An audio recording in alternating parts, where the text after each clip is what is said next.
जब कोई journalism export करने का उद्योग बना करके बैठा पीठ पर हाथ तो ये मोदी है। आदरणीय श्री नरेंद्र मोदी जी के 9 साल सेवा सुशासन और गरीब कल्याण के तहत इस देश की सरकार आदरणीय प्रधानमंत्री श्री नरेंद्र मोदी जी के नेतृत्व में लगातार 2014 से लेके 2019 और 2019 से लेके 2023 तक एक नए भारत के निर्माण में, एक आधुनिक भारत के निर्माण में लगातार जनता के हित में, जनता के कल्याण में सेवा सुशासन और विशेष रूप से गरीब कल्याण, ऐसे प्रधानमंत्री जिन्होंने लगातार देश की विकास करने की रफ्तार तेजी से बढ़ाते हुए हर क्षेत्र में, जिन क्षेत्रों की आज हम बात करेंगे वो हर क्षेत्र में लगातार देश को तेजी से देश की विकास की नीति के माध्यम से देश को आगे बढ़ाने का काम आदरणीय प्रधानमंत्री श्री नरेंद्र मोदी जी ने किया है। और वैसे हम सब जानते हैं कि आंकड़े गवाह है कि सरकार ने ये सभी क्षेत्रों में, जैसे हमने कहा कि सेवा सुशासन और गरीब कल्याण, हम सभी ने देखा कि महामारी के समय भी आदरणीय प्रधानमंत्री लगातार ये बयान देते रहे कि देश में जब ये कोरोना का पूरे विश्व में संकट गहराया था तभी वैक्सीन का निर्माण करने से लेके करोड़ों लोगों तक ये वैक्सीन पहुंचाने का काम उन्होंने किया। हम सब जानते हैं कि जनधन खाता, उसके पश्चात उज्ज्वला योजना, मुद्रा योजना, गरीब कल्याण के तहत बेटी बचाओ बेटी पढ़ाओ, इसके आंकड़ों पे अगर हम नज़र डालें तो हम सबको पता लगता है कि 48 करोड़ जनधन खाते खुले गए। यानी जो गरीब व्यक्ति था, जो गांव में रहता था, पहाड़ों में रहता था, उसको बैंक तक पहुंचाने का काम और बैंक में जाने के पश्चात अपना खाता खोलने का काम बहुत ही सुलभ करने की प्रक्रिया उन्होंने की।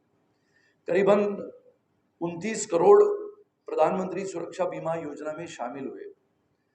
13 करोड़ लोगों को जीवन ज्योति बीमा योजना का लाभ मिला। 37 करोड़ आयुष्मान भारत के तहत हेल्थ अकाउंट बने। यानी आयुष्मान भारत के तहत 5 लाख रुपयों के माध्यम से हमारे गरीब कल्याण यानी गरीबों के सोई सुविधा देने के लिए आयुष्मान भारत के कार्ड का उपयोग किया गया। करीबन 48 करोड़ 27 लाख घरेलू शौचालयों का निर्माण हुआ। एक आवास प्रधानमंत्री आवास योजना के तहत घर बनाए गए। 25 लाख करोड़ रुपए से अधिक सीधे लाभार्थियों के बैंक खाते में पैसे भरे गए, जिसको हमने डीबीटी कहा, डायरेक्ट बैंक ट्रांसफर। किसानों से लेके लाभार्थियों तक ये पहुंचाने का काम आदरणीय प्रधानमंत्री जी के नेतृत्व में हुआ। 2 करोड़ 86 लाख घर बिजली से रोशन सौभाग्य योजना के तहत हुए। करीबन 9 करोड़ 6 लाख उज्ज्वला योजना एलपीजी के कनेक्शन मिले। 9 साल सेवा सुशासन और गरीब कल्याण के समय ये पूरा देश चाहता था कि राम मंदिर का निर्माण हो और राम मंदिर के निर्माण की शुरुआत हुई।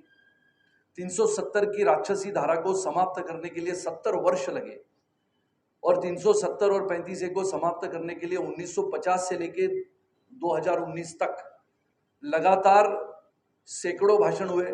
स्वर्गीय डॉक्टर श्यामा प्रसाद मुखर्जी ने भारतीय जनसंघ की स्थापना करने के पश्चात इस देश में 2 विधान 2 निशान 2 प्रधान नहीं चलेंगे, ये घोषणा दी। भारतीय जनता पार्टी के लाखों करोड़ों कार्यकर्ताओं ने इस घोषणा के तहत जहां बलिदान हुए मुखर्जी वो कश्मीर हमारा है, इस नारे के साथ जब 2/3 बहुमत में सत्ता से आए, 5 अगस्त 2019 को वो ऐतिहासिक क्षण था जहां पर आदरणीय प्रधानमंत्री श्री नरेंद्र मोदी जी द्वारा हमारे आदरणीय गृह मंत्री ने उसकी घोषणा की और 370 की राक्षसी धारा को 70 वर्ष के पश्चात समाप्त कर दिया। उसके पश्चात जो विषयों की जानकारी हमें आपको देनी है, सबसे बड़ी है कि जिसमें कहा गया कि गरीब कल्याण की अन्न योजना, जब कोरोना काल के ये समय में ऐसी स्थिति उत्पन्न हुई तो करीबन 80 करोड़ लोगों को मुफ्त में अनाज देने का काम हुआ। 11 करोड़ 88 लाख नल से जल यानी जल मिशन के तहत नल से जल कनेक्शन दिए गए। मुद्रा योजना के तहत 39 करोड़ 65 लाख लोगों को लोन देने का काम हुआ।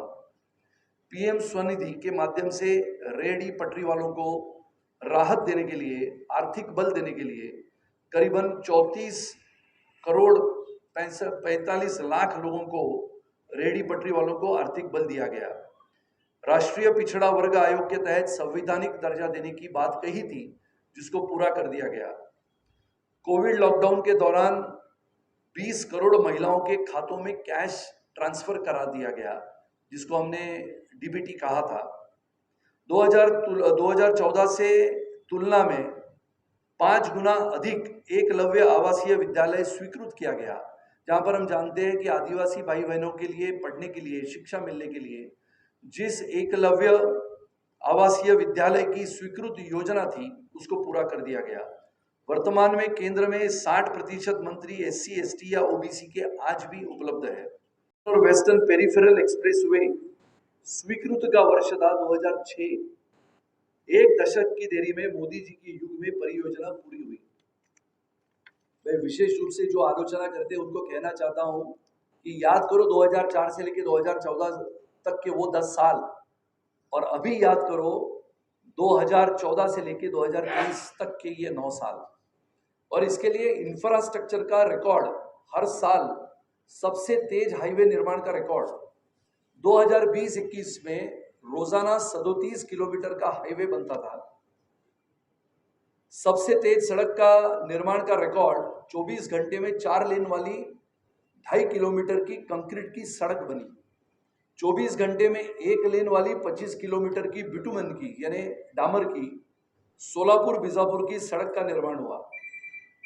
दुनिया की सबसे ऊंची प्रतिमा स्टैच्यू ऑफ यूनिटी, दुनिया का सबसे ऊंचा बन रहा रेलवे पुल चिनाब पुल, जिसकी मैंने बात अभी रखी अटल टनल, ये सभी योजनाएं भारत को एक नई दिशा में, एक विकसित भारत का नया रूप, एक आधुनिक भारत का नया रूप, एक शक्तिशाली, गौरवशाली और वैभवशाली भारत का एक नया रूप लोगों के सामने रखने की बात हमने कही थी। इसी को जोड़ते हुए आपको इतना ही कहता हूं कि ग्रामीण सड़कों का रिकॉर्ड 118 किलोमीटर की लंबाई का मार्ग 100 घंटे में पूरा किया गया। और ये 100 घंटे में पूरा करने का काम हमारे आदरणीय केंद्रीय मंत्री श्री नितिन गडकरी जी के नेतृत्व में चल रहा था। गाजियाबाद से अलीगढ़ एक्सप्रेसवे था, नवंबर में पूर्ण होना अपेक्षित था, लेकिन 118 किलोमीटर की लंबाई बची थी, जिसको 100 घंटे में करने का काम आदरणीय प्रधानमंत्री जी ने सम्माननीय नितिन गडकरी जी के नेतृत्व में दिया। 250 इंजीनियर और 2000 लेबर यानी 2000 कामगारों ने इसको पूरा किया। बातें जो आती है, जिसका जिक्र आदरणीय प्रधानमंत्री लगातार करते हैं कि देश अगर इंफ्रास्ट्रक्चर से बड़ा होता है, जुड़ जाता है, सड़कें अच्छी होती है, रेल मार्ग अच्छा होता है, नए नए एयरपोर्ट्स अगर बनते हैं, जलमार्ग जोड़े जाते हैं, तो रेल की सेवा, हमारी विमान की सेवा, जहाज की सेवा और अच्छे रास्तों का निर्माण अगर हम करते हैं तो देश की इकोनॉमी यानी आर्थिक वृद्धि होने में मदद होती है। ये पूरा विश्व जानता है। और जिसको एक बात हमने कही थी कि डिले से डिलीवरी तक, यानी देश आजाद होने के पश्चात 75 वर्ष के अमृत महोत्सव में आज हम खड़े हैं। 1947 से लेके 2023 का ये प्रवास हजारों, लाखों, करोड़ों नागरिकों ने देखा है, जिनकी उम्र आज सरासरी 80 है, 85 है, 90 है। उन्होंने वो समय भी देखा था जब आज़ादी के पश्चात हिंदुस्तान का वो दौर शुरू हुआ था। इसके लिए डिले से डिलीवरी तक दशकों से रुके महत्वपूर्ण इंफ्रास्ट्रक्चर प्रोजेक्ट्स को पूरा करने का काम आदरणीय प्रधानमंत्री श्री नरेंद्र मोदी जी के नेतृत्व में हुआ। वो कैसे हुआ? तो प्रगति यानी एक विशेष रूप से पीएम की गति शक्ति योजना, जिसको हमने कहा है कि पीएम की गति शक्ति योजना से हुई देश की प्रगति। कैसे हुई? तो उत्तर प्रदेश में सरयू नहर राष्ट्रीय परियोजना, कुछ गिनी चुनी बातें हैं जो मैं आपके माध्यम से हमारे पूरे परिवार को या देश के हमारे सभी कार्यकर्ताओं को बताना चाहता हूं कि उत्तर प्रदेश में सरयू नहर राष्ट्रीय परियोजना स्वीकृति का वर्ष था 1978। 4 दशकों की देरी हुई और मोदी जी के युग में उसे पूरी करते समय हम देख रहे हैं। बिहार में कोसी रेल महासेतु स्वीकृति का वर्ष था 2003 और 4, 2 दशकों की देरी हुई, मोदी जी के युग में तैयार हुई। केरल में कोल्लम बाईपास परियोजना स्वीकृति का वर्ष था, यानी परियोजना की स्वीकृति का वर्ष था 1975, यानी ये परियोजना तभी दिमाग में आई थी कि ये होना चाहिए। उसके लिए अगर ये हम बातें करें तो लगभग 50 वर्षों से विलंबित, मोदी जी के युग में पूरी हुई।